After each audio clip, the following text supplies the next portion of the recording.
sola Carabastén. Bueno, seguimos con el concepto Rosacruz del cosmos, el segundo cielo. Estamos estudiando el proceso que vive el ser humano una vez que se muere. Primero se deja el cuerpo denso, se retira el triple espíritu, con la mente, el cuerpo de deseos y el cuerpo vital, y se despierta la conciencia en la región etérica del mundo físico. Sigue conectado con el cuerpo denso por el cordón plateado, por el segmento que lo conecta con el cordón plateado. Pero una vez que se percibe todo el panorama de la vida que acaba de terminar en orden inverso, y queda eso impreso en los átomos del propio cuerpo de deseos. Entonces, a partir de allí, se deja el cuerpo vital, se corta el cordón plateado en un punto especial en donde ya no se puede volver a ocupar el mismo cuerpo, queda descartado completamente el cuerpo, no se puede revivir de ninguna manera. Cuando se pasó ya por ese proceso de que se cortó el cordón plateado. Después se reviven todos los acontecimientos que están, se podría decir, contaminando al espíritu, que quedaron ahí registrados eh, en el cuerpo de deseos, eh, y todas las instancias en las que se dañó a alguien, o, o los apegos excesivos, cualquier vicio que uno tenga que no lo haya resuelto. Pero si alguien daña a otra persona y, y se arrepiente y toma las medidas para resolver el daño que hizo, eh, y en algunas ocasiones ni siquiera lo puede hacer, pero sí se dedica a ayudar a otra gente, se va disolviendo toda ese registro y va quedando limpio, porque el propósito de la vida es que uno aprenda el camino recto, no que tenga que sufrir una venganza. De cualquier manera, el sufrimiento va a estar presente, porque el verdadero arrepentimiento implica un sufrimiento, de uno darse cuenta de que uno hizo daño, y no menospreciar ese sufrimiento ni evadirlo, sino este, tomar las medidas correctas, resolver lo que uno hizo mal.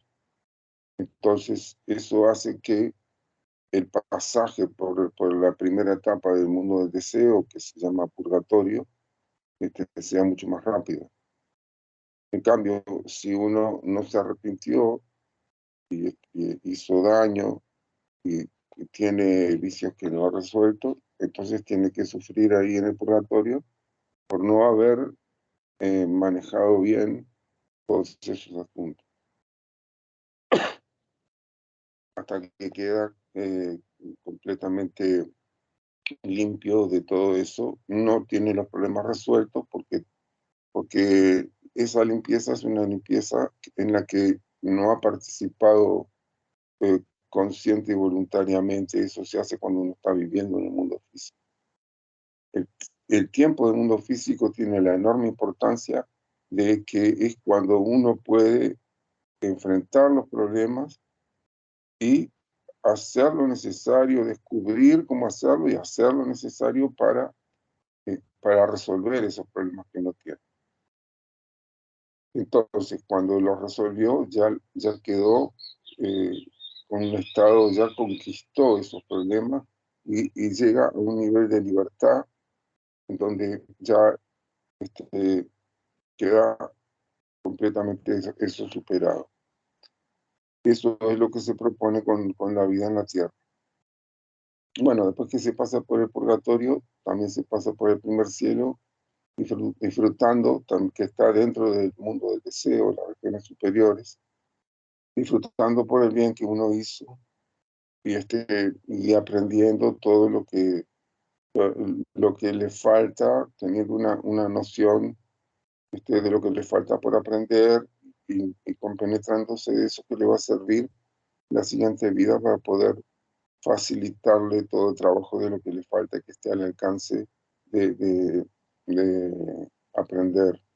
Hay cosas que están muy lejos, pero las que están más cercas también sí se aprenden así. Después se pasa por el segundo cielo, que está en mayor cantidad de tiempo. Ahí en el segundo cielo ya se abandonó el cuerpo de deseos y el espíritu que somos se despierta en el mundo del pensamiento. Solamente tenemos triple espíritu, la mente, el átomo simiente del cuerpo de deseos, el átomo simiente del cuerpo vital y el átomo simiente del cuerpo denso. Y allí pasamos cerca de 1000 años trabajando, generando las fuerzas que permiten que los seres vivos estén viviendo acá en el mundo.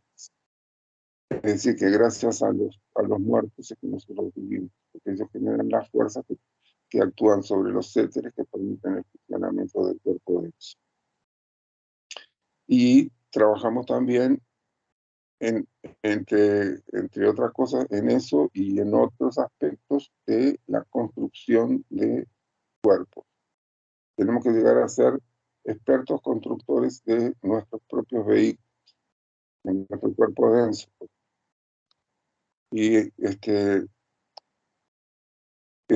muy difícil ese propósito, pero hay quienes lo han logrado, que son iniciados, muy elevados iniciados. Y es algo que está planificado que todos vamos a llegar a desarrollar esa capacidad. A veces uno no sabe cómo está hecha una bicicleta, que comparado con el cuerpo denso es una cosa infinitamente más fácil y está toda a la vista. En cambio, el cuerpo denso es un instrumento extraordinariamente maravilloso que tiene unas capacidades, este, la verdad que son admirables. Y tenemos que llegar a aprender a hacer esa construcción de toda la estructura y todas las fuerzas adecuadas en cada una de las partes. Y una vez que se termina ese proceso ahí en el segundo cielo, ingresamos a lo que vamos a leer ahora, que es el segundo cielo. Este queda en la región abstracta del mundo del pensamiento. Entonces, al pasar al segundo cielo, dejamos atrás la mente. O sea, que vemos que la muerte es un proceso en el que se va dejando atrás, se va desprendiendo el espíritu de sus vehículos, se va quedando con los átomos simientes de cada uno de ellos. Dejamos la mente y quedamos libres completamente de la mente. Somos triple espíritu con los 4 átomos simientes de cada uno de los vehículos.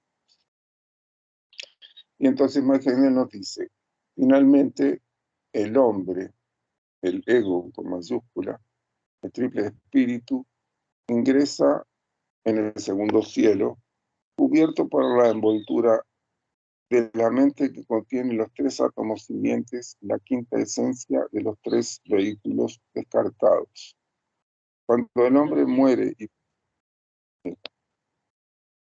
Cuando el hombre muere y pierde sus cuerpos denso y vital, su condición es la misma que cuando duerme. El cuerpo de deseos, ya se explicó, no tiene órganos listos a ser usados. Se transforma entonces de un ovoide a una figura parecida al cuerpo denso que ha abandonado. Es comprensible que debe haber un intervalo de inconsciencia semejante al sueño y luego despierta en el mundo del deseo. Sin embargo, ocurre con frecuencia que esta gente está ajena por largo tiempo a lo que está pasando. No comprende que está muerta. Sabe que es capaz de moverse y pensar, a veces es muy difícil conseguir que entienda que realmente está muerta. Comprende que algo es diferente, pero no es capaz de entender qué es.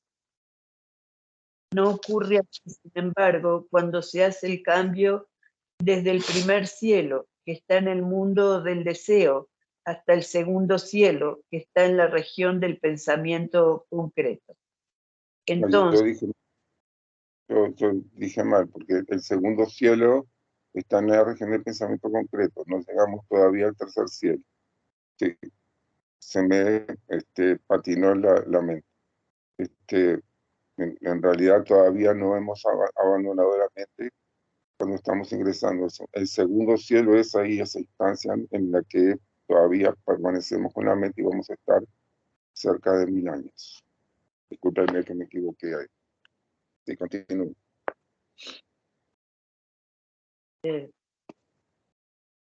vuelvo para atrás.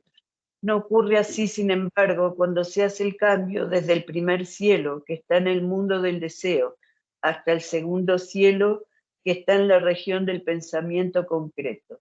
Entonces el hombre abandona su cuerpo de deseos, está perfectamente consciente, pasa a una gran quietud. Por el momento todo parece desvanecerse, no puede pensar, ninguna de sus facultades está viva. Sin embargo, él sabe qué es. Tiene la sensación de estar en la gran eternidad, entre comillas, de estar completamente solo, pero sin temor, y su alma se llena de una maravillosa paz que sobrepasa toda comprensión. En la ciencia oculta esto es llamado el gran silencio.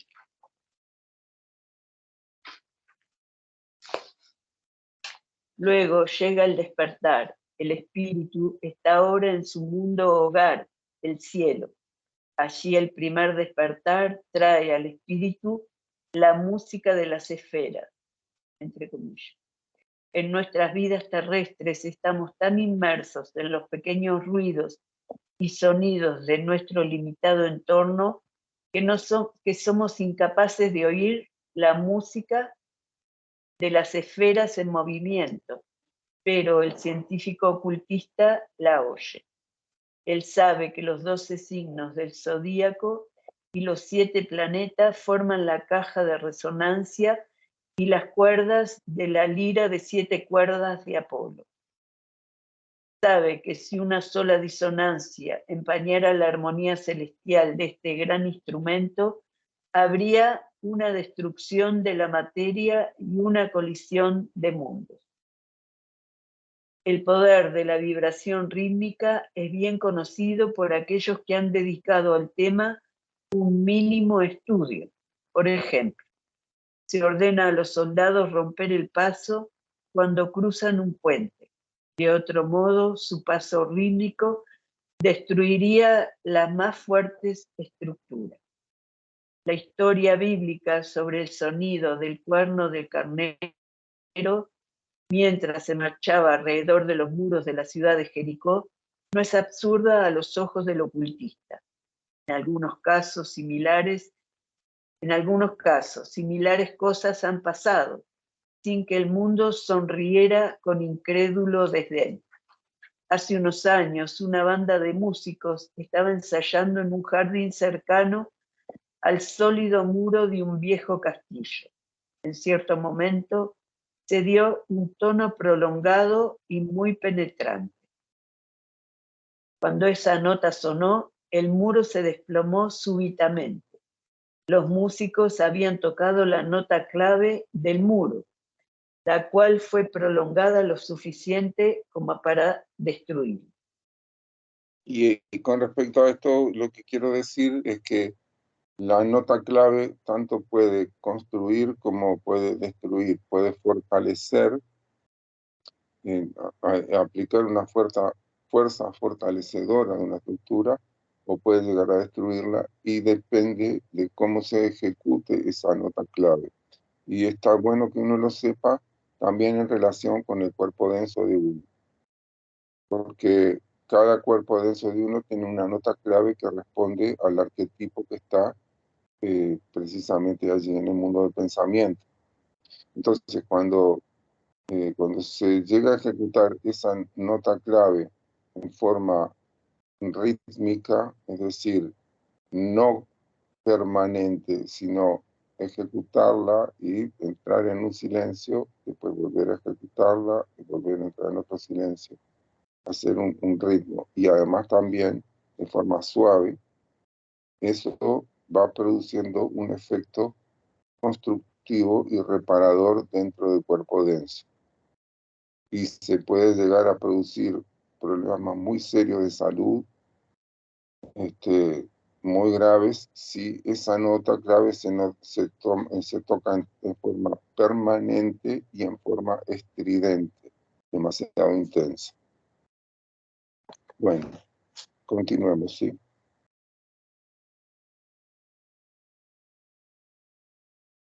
Cuando se dice que este es el mundo del sonido, no debe pensarse que no hay color. Mucha gente sabe que existe una íntima conexión entre el color y el sonido, que cuando se toca cierta nota, simultáneamente aparece cierto color. Así ocurre también en el mundo celeste. El color y el sonido están ambos presentes, pero el tono da origen al color. De ahí que se diga que este es especialmente el mundo del sonido, y es este sonido el que construye todas las formas en el mundo físico.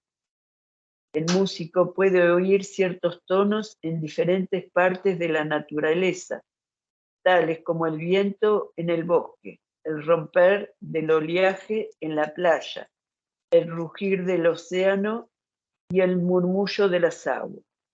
Estos sonidos combinados hacen un todo, que es la nota clave de la tierra, su tono, tal como pasando el arco de un violín sobre el borde de un plato de cristal se pueden crear figuras geométricas. Así también las formas que vemos en nuestro entorno son las figuras de sonido cristalizadas de las fuerzas arquetípicas que actúan en los arquetipos del mundo celestial. La obra realizada por el hombre en el mundo celeste tiene muchos aspectos.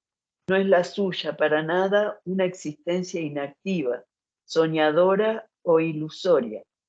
Ese es un momento de la mayor y más importante actividad en preparación para la próxima vida, como el dormir es una preparación activa para el trabajo del día siguiente. Allí, la quinta esencia de los tres cuerpos se integra al triple espíritu.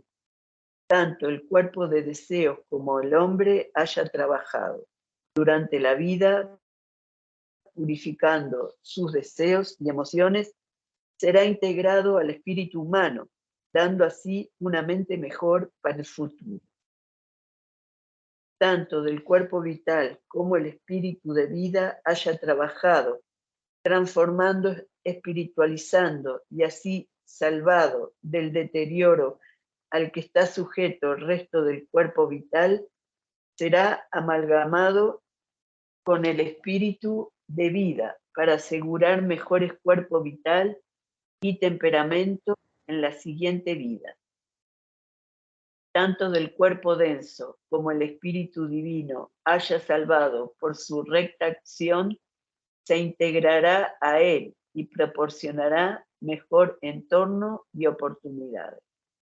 Esta espiritualización del vehículo se logra cultivando facultades de observación, discriminación y memoria, devoción a ideales elevados, oración, concentración, persistencia y un correcto uso de las fuerzas vitales. El segundo cielo es el verdadero hogar del hombre, el ego, el pensador. Allí él permanece durante centurias, asimilando los frutos de su última vida en la tierra y preparando las condiciones terrenas más apropiadas para su próximo paso de progreso. el sonido o tono que impregna esta región y que es apreciable por doquier como color, es, por así decirlo, su instrumento. Es esta armoniosa vibración sonora la que, como un elixir de vida, integra en el triple espíritu la quinta esencia del triple cuerpo, del cual depende para crecer.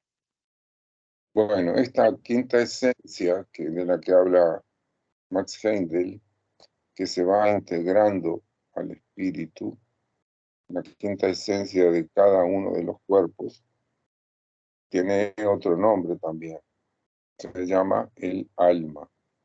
Como ya nos explicó Max Heindel, el alma es una forma de energía espiritual que se genera cada vez que el cuerpo denso responde a una conducta recta y por lo tanto está siendo un fiel instrumento del Espíritu Divino, se genera alma consciente que va a ser integrada con el Espíritu Divino y le va a permitir aumentar su poder de realización. Y lo mismo sucede con los otros vehículos. La quinta esencia del cuerpo vital, que es el alma consciente, se integra en el espíritu de vida, la quinta esencia del cuerpo de deseo, que es el alma emocional, se integra en el espíritu humano. Bueno, continuemos, ¿sí? La vida en el segundo cielo es extremadamente activa y variada en muy diferentes formas. El ego asimila los frutos de su última vida terrestre y prepara el entorno para una nueva existencia física. No es suficiente decir que las nuevas condiciones estarán determinadas por la conducta y la acción de la vida recién finalizada. Se requiere que los frutos del pasado sean hábilmente integrados en el mundo que va a ser el próximo escenario de actividad, mientras el ego está adquiriendo nueva experiencia física y recogiendo sus frutos. Por lo tanto, todos los habitantes del mundo celeste trabajan sobre los modelos de la Tierra, los cuales están en la región del pensamiento concreto. Ellos alteran las características físicas de la Tierra y efectúan los cambios graduales que varían su apariencia, de modo que en cada regreso a la vida física ha sido preparado un entorno diferente en el cual podrán obtenerse nuevas experiencias. Clima, flora y fauna son alterados por el hombre bajo la dirección de seres elevados, que serán descritos más adelante. De modo que el mundo es exactamente lo que nosotros mismos, individual y colectivamente, lo hemos hecho, y será como nosotros lo hagamos.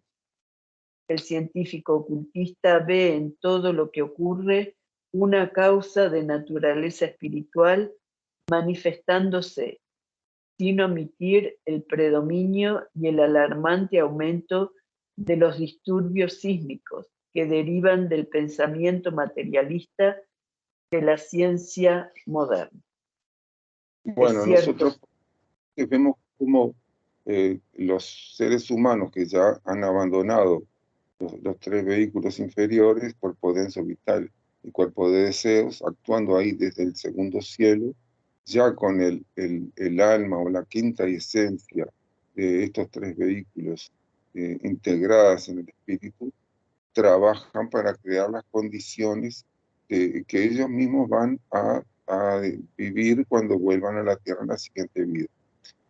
Nosotros podemos darnos cuenta de que hemos pasado muchísimas vidas y de todas esas vidas han quedado muy pocos registros, hay muy poco conocimiento y a veces ese conocimiento no, el que tenemos no es el verdadero, está adulterado.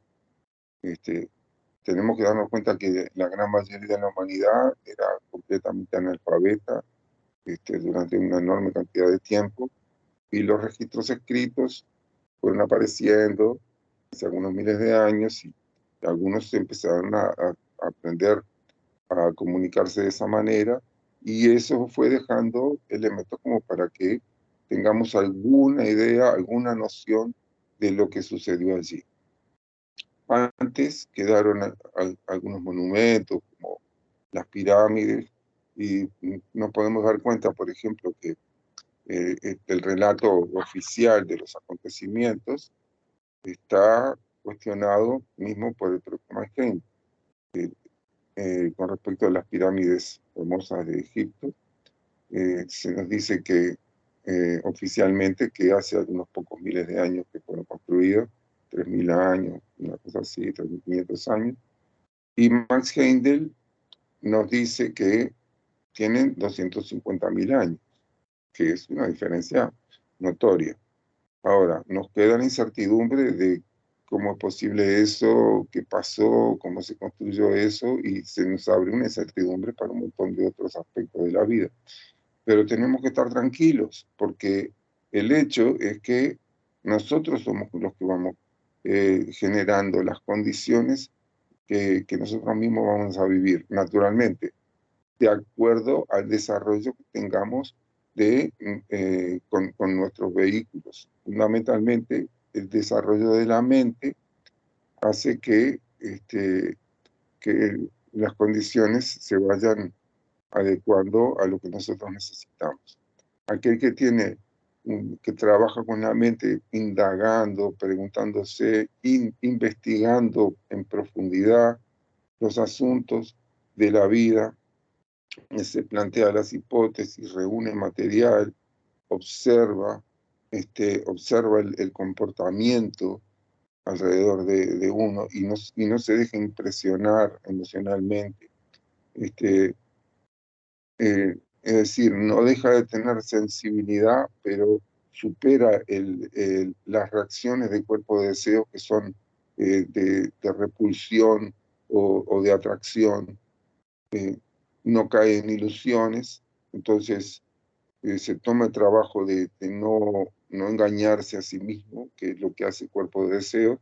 Entonces ese individuo va trabajando cada vez más con el pensamiento abstracto, y eso también le va abriendo posibilidades a poder trabajar mucho más profundamente cuando está ahí en el segundo cielo, en la construcción, colaborando con la jerarquía para construir las condiciones externas que van a permitir que se puedan pasar por las lecciones que uno necesita pasar.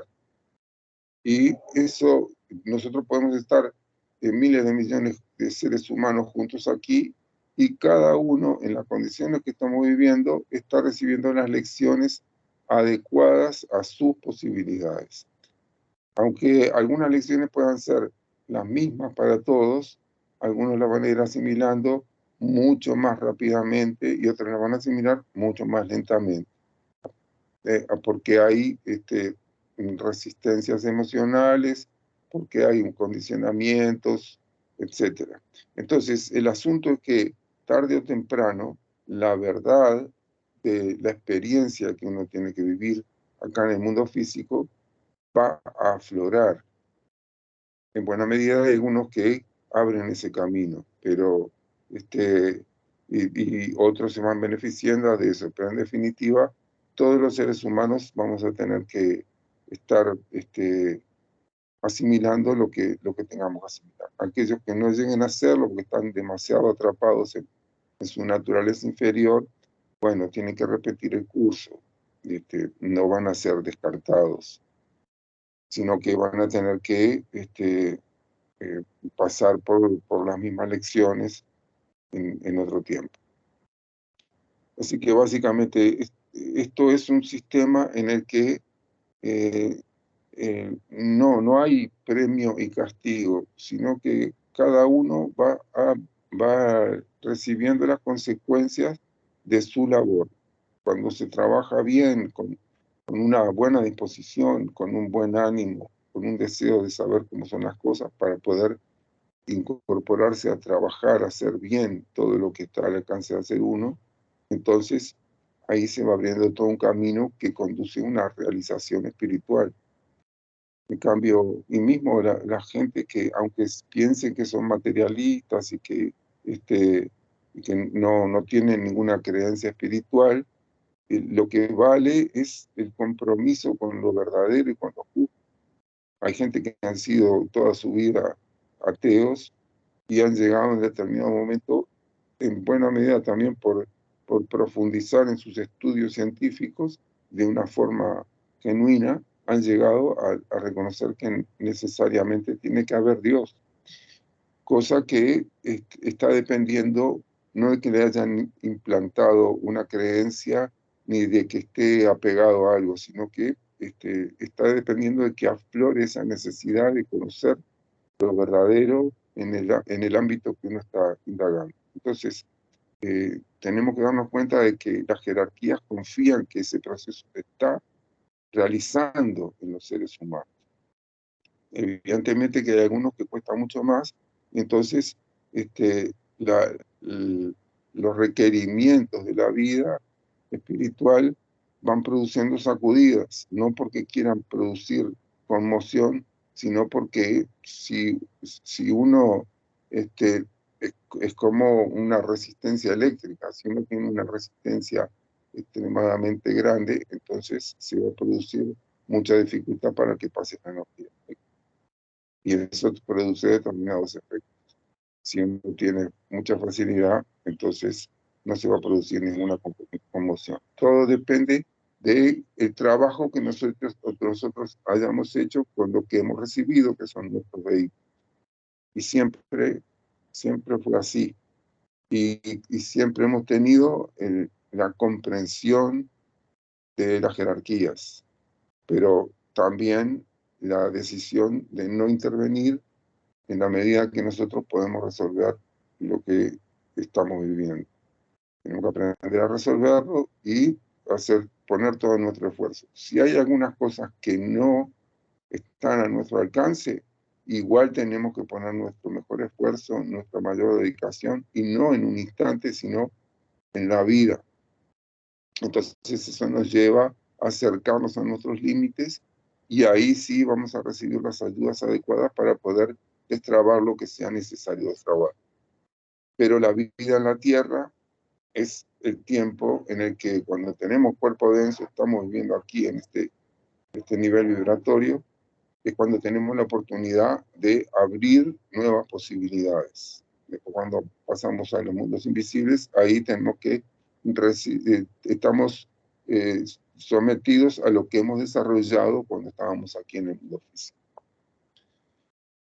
Y bueno, y nos sigue diciendo Max Heindel. Es Tenía cierto una que... bueno, una pregunta. Sí, Julio. Raúl, una pregunta con respecto al conocimiento. Hoy día en el mundo que estamos, yo practico esto, de pronto de tener un poco de conocimiento de cada cosa, ¿no?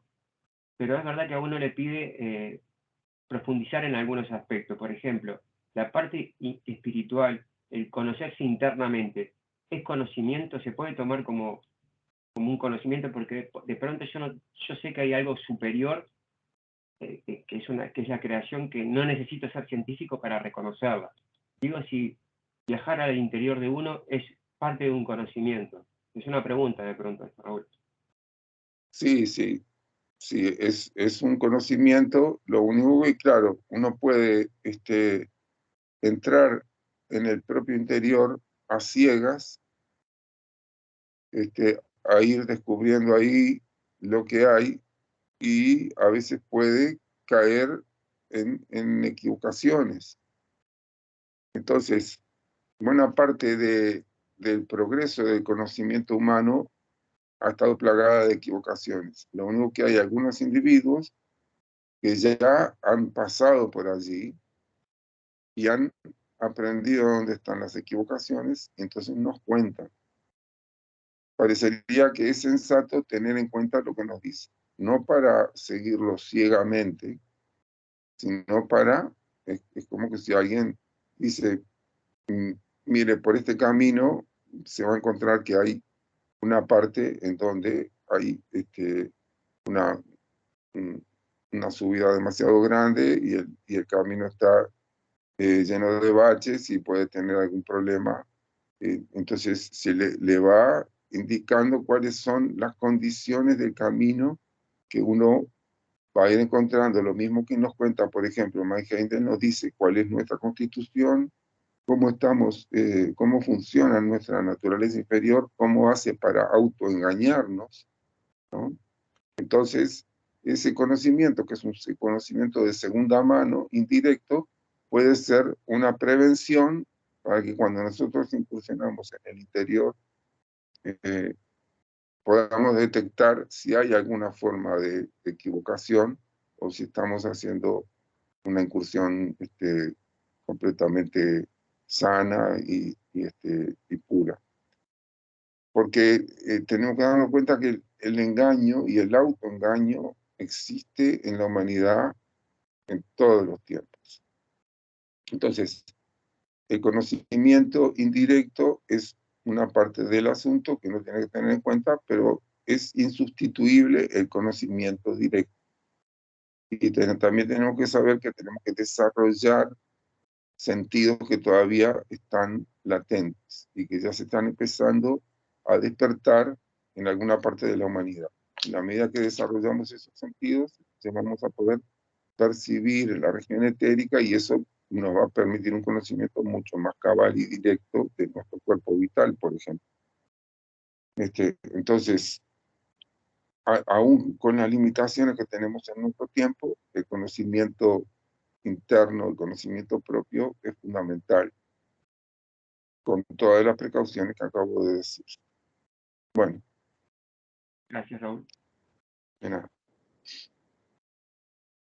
Bueno, nos decía Mike Heindel que sobre el pensamiento materialista y su relación con los disturbios que se van produciendo en la naturaleza. Es cierto que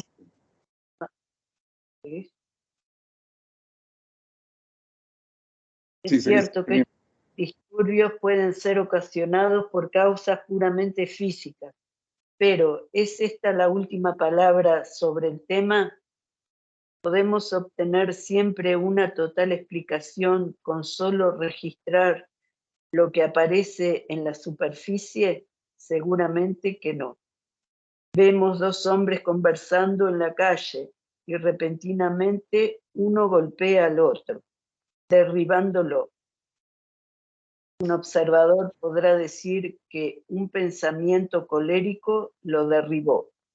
Otro puede burlarse de esta respuesta y declarar que vio al brazo elevarse, a los músculos contraerse, al brazo proyectarse y entrar en contacto con la víctima, la cual fue derribada. Esto también es cierto, pero es seguro decir que si no hubiera habido primero un pensamiento colérico, el golpe no habría sido dado. En forma similar, el ocultista dice que si no hubiera existido el materialismo, los disturbios sísmicos no habrían ocurrido. El trabajo del hombre en el mundo celeste no está solo confinado a la alteración de la superficie de la Tierra, que va a ser escenario de sus futuras luchas para subyugar al mundo físico. También está activamente ocupado aprendiendo a construir un cuerpo que le proporcione un mejor medio de expresión. El destino del hombre es transformarse en una inteligencia creadora y está permanentemente realizando su aprendizaje. Durante su vida en el cielo, aprende a construir toda clase de cuerpos, incluyendo el humano. Hemos hablado de las fuerzas que trabajan a través de los polos positivo y negativo de los diferentes éteres. El hombre mismo es parte de esa fuerza. Aquellos a los que llamamos muertos son quienes nos ayudan a vivir. Ellos a su vez son ayudados por los llamados espíritus de la naturaleza, a los cuales gobiernan. El hombre es dirigido en este trabajo por maestros de las jerarquías creadoras elevadas, que lo ayudaron a construir sus vehículos antes de que obtuviera autoconciencia, del mismo modo que él actualmente construye sus cuerpos mientras duerme. Durante la vida celeste le enseñan conscientemente. Al pintor se le enseña a construir un ojo preciso, capaz de captar una perfecta perspectiva y de distinguir colores y matices hasta un grado inconcebible para quienes no están interesados en el color y la luz. El matemático tiene que ocuparse del espacio y la facultad para la percepción del espacio está conectada con el delicado ajuste de los 3 canales semicirculares situados dentro del oído, cada uno de los cuales señala a una de las 3 dimensiones del espacio. El pensamiento lógico y la capacidad matemática están en proporción con la precisión del ajuste de los canales semicirculares. La aptitud musical también depende de estos factores, pero en adición a la necesidad del ajuste apropiado de los canales semicirculares, el músico requiere una extrema delicadeza de las fibras del corte, de las cuales hay alrededor de 10.000 en el oído humano, cada una capaz de interpretar alrededor de 25 gradaciones de tono. En los oídos de la mayoría de los hombres, ellas no responden a más de 3 y 10 posibles gradaciones. En los músicos corrientes, el mayor grado de eficiencia es de cerca de 15 sonidos en cada fibra, pero el músico maestro capaz de interpretar y atraer la música del mundo celeste requiere un mayor alcance para ser capaz de distinguir las diferentes notas y detectar la más leve disonancia en los acordes más complicados. Las personas que requieren órganos de tan extrema delicadeza para la expresión de sus facultades son cuidadas especialmente, como su más elevado estado de desarrollo lo merece y requiere. Nadie está en una categoría tan elevada como el músico, lo que es razonable si consideramos que mientras el pintor extrae su inspiración del mundo del color, el más cercano mundo del deseo, el músico intenta traernos la atmósfera de nuestro mundo hogar celestial, donde como espíritus somos ciudadanos, y traducirla a los sonidos de nuestra vida terrena. La suya es la misión más elevada, pues como forma de expresión para la vida del alma, la música reina suprema. Podemos entender que la música es diferente y más elevada que las otras artes. Cuando reflexionamos que una estatua o una pintura, una vez creadas, son permanentes. Ellas son traídas del mundo del deseo y son, por lo tanto, más fácilmente cristalizadas, mientras que la música, siendo del mundo celeste, es más elusiva y debe ser recreada cada vez que la oímos. No puede ser aprisionada, como se demuestra por los intentos fallidos de hacerlo parcialmente mediante dispositivos mecánicos, tales como fonógrafos y pianolas. La música así reproducida pierde mucho de la dulzura conmovedora del alma que posee cuando viene directamente de su propio mundo, llevando al alma la memoria de su hogar y hablándole en un lenguaje que ninguna belleza expresada en mármol o sobre un lienzo puede igualar. Bueno, entonces vemos que la conquista que estamos haciendo del mundo físico implica actuar aquí e implica también traer aquí condiciones que no son propias de este mundo. Nosotros podemos encontrar que si bien nuestro mundo físico tiene los sonidos de la naturaleza, como nos explicaba Mike Heindel, que entre todos dan el tono de nuestro planeta, también hay una parte de nuestra participación en la generación de música, cuando nosotros tocamos un instrumento o cantamos, o aunque sea que lo estemos haciendo internamente por estar escuchando alguna música que estamos disfrutándola, estamos cantando internamente, estamos también trayendo condiciones del mundo del pensamiento a nuestro mundo físico. Son condiciones muy elusivas porque una vez que se ejecuta la música, dejó de estar presente aquí, pero estamos abriendo ese camino. Lo mismo que cada vez que utilizamos el pensamiento lógico y nos vamos dando cuenta cada vez más de las falacias, formas de equivocación que hay en aparente pensamiento lógico, pero que verdaderamente no es un pensamiento lógico, sino que son falacias, son formas equivocadas de pensamiento. Las falacias han estado formando parte del razonamiento humano durante toda la historia, y hay algunos que se han ido dando cuenta de dónde están esos errores y nos han venido señalando cuáles son esas falacias, hasta se les ha propuesto nombre, esas formas de pensamiento aparentemente lógico, pero verdaderamente que no lo es. Y entonces, con nuestro pensamiento podemos ir interviniendo también en el mundo físico, porque cada vez que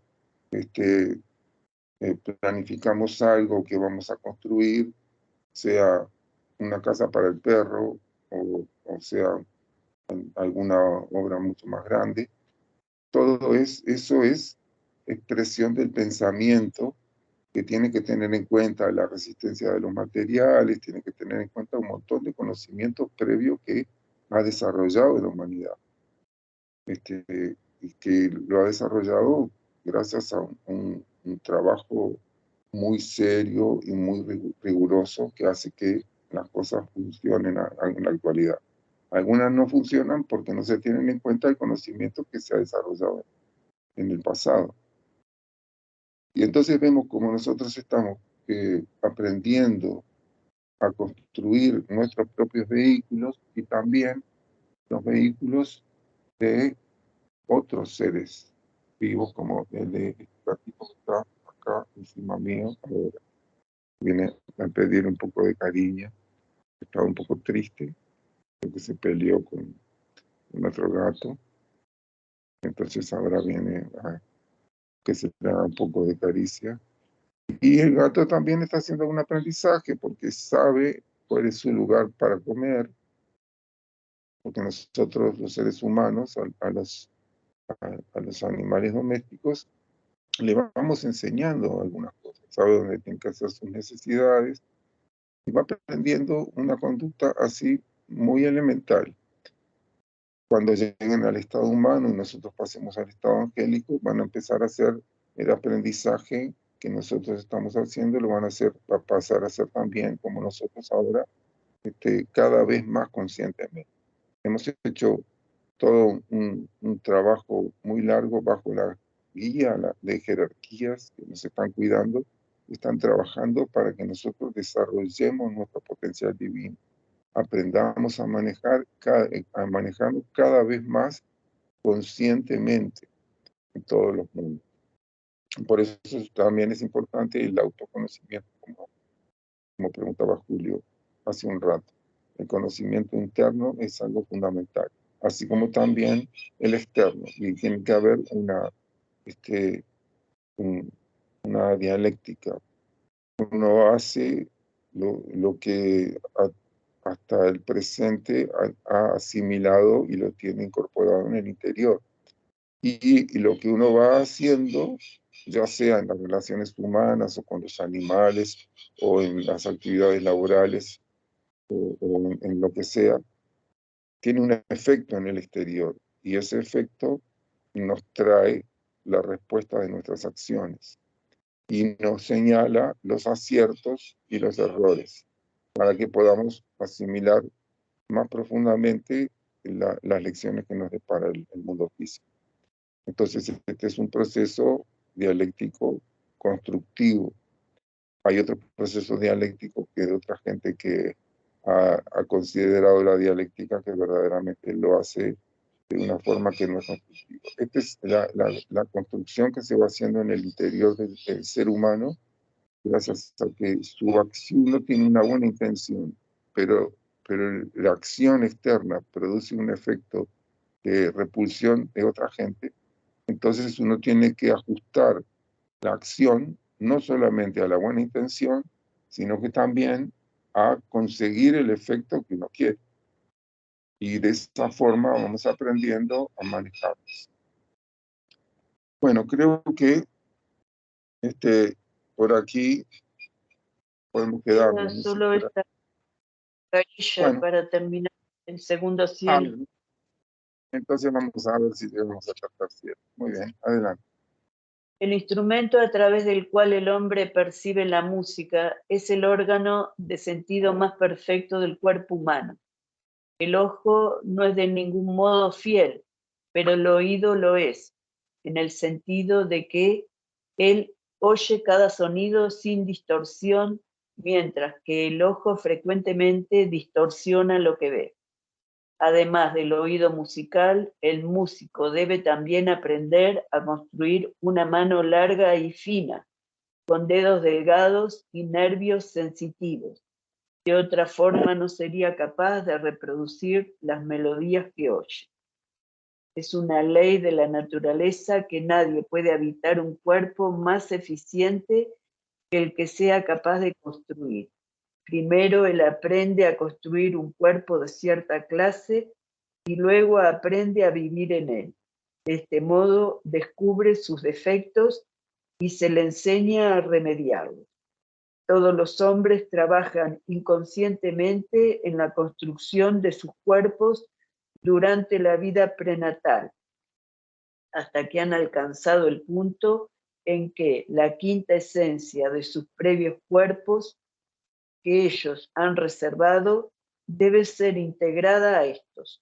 Luego trabajan conscientemente. Se ve, por lo tanto, que cuanto más avanza el hombre y cuanto más trabaja sobre sus vehículos, haciéndolos así inmortales, mayor poder tiene para construir en una nueva vida. El discípulo adelantado de una escuela de ocultismo algunas veces comienza a construir por sí mismo tan pronto como ha sido completado el trabajo de las 3 primeras semanas, que pertenece exclusivamente a la madre, cuando ha pasado el periodo de construcción inconsciente. El hombre tiene la oportunidad de ejercitar su poder creador naciente y comienza el verdadero proceso creativo original, la epigénesis. Así vemos que el hombre aprende a construir sus vehículos en el mundo celeste y a usarlos en el mundo físico. La naturaleza provee todas las fases de la experiencia en forma tan maravillosa y con tan consumada sabiduría que a medida que aprendemos a examinar cada vez más profundamente sus secretos, más se imprime en nosotros nuestra propia insignificancia y una siempre creciente reverencia hacia Dios, cuyo símbolo visible es la naturaleza. Cuanto más conocemos sus maravillas, más comprendemos que el sistema de este mundo no es la inmensa máquina de movimiento perpetuo que la gente querría hacernos creer. Tan lógico como eso sería pensar que si tiráramos al aire una caja de tipos de imprenta, las letras se arreglarían por sí mismas en las palabras de un bello poema, en el momento en que alcanzaran el suelo. Cuanto mayor es la complejidad del plan, mayor es el peso del argumento en favor de la teoría de un autor divino inteligente. Y hasta ahí el segundo cielo. Bueno, y esta teoría es una teoría porque no podemos tener la percepción directa de Dios, pero sí podemos saber que hay Dios por sus efectos, como nos muestra acá Heindel. El maravilloso orden que hay solamente en los vehículos de los seres vivos, el funcionamiento maravilloso que hay entre cada una de las partes, cómo interactúan de una forma armoniosa, es una señal de que hay una inteligencia allí. Y evidentemente que en lo que nos muestra Mike Heindel es que el propósito de Dios, de las jerarquías que trabajan para Él, es que nosotros vayamos haciendo el proceso que tenemos que hacer de asimilación, de aprendizaje. Nos dice que cuando estamos en el segundo cielo, aprendemos a construir nuestros vehículos, que es algo interior, un aprendizaje interior. Y cuando estamos en el mundo físico, aprendemos a usarlos. Pero esto es un proceso dialéctico, porque cuando usamos nuestros vehículos, se ponen de manifiesto tanto las virtudes como los defectos de los mismos. Entonces, cuando se ponen de manifiesto los defectos, esos producen dolor. Y ese dolor es la señal para que tengamos que hacer ajustes, modificaciones. Alguna gente pasa toda la vida sin hacer ajustes ni modificaciones y entonces tiene que hacerlo por la fuerza cuando pasa por el periodo post-mortem. Pero es mucho mejor hacer los ajustes y las modificaciones estando en el mundo físico. Ya sabemos, no todo el mundo lo puede hacer, muchísima gente no lo puede hacer, pero cuando uno se enfrenta, por ejemplo, a un vicio y elabora la estrategia o desarrolla todo el camino como para poder superar ese vicio, aunque haya pasado por miles de derrotas, basta que haya una victoria que permanezca para que quede resuelto el problema. El problema no queda resuelto definitivamente hasta que pasa tiempo en donde van habiendo tentaciones y el individuo se vuelve a firmar en el camino recto. Entonces, de esa forma, después de pasar una serie de ese proceso, termina por consolidarse una conquista que hizo de un defecto que se puso de manifiesto en su propia vida. Y eso le permite nuevas realizaciones con un nivel de libertad como vamos a tener que llegar a establecer acá en el mundo físico. Cuando estamos en el segundo cielo, no hay dolor, no hay enfermedad, no hay cansancio. Hay una labor que se hace con un estado de alegría, como estar formando parte de una enorme sinfonía de música constructiva y uno participando de esa sinfonía. Y eso es algo maravilloso, no se puede traducir con palabras el estado en el que está la gente que está viviendo ahí en el Santo Cielo. Tenemos que darnos cuenta que ahí pasamos como 1000 años, cerca de 1000 años. Pero después tenemos que venir a poner a prueba cuáles son las virtudes y los defectos de lo que hemos construido, hemos aprendido a construir. Y bueno, los defectos nos causan dolor, pero tenemos que aprender a hacer las rectificaciones.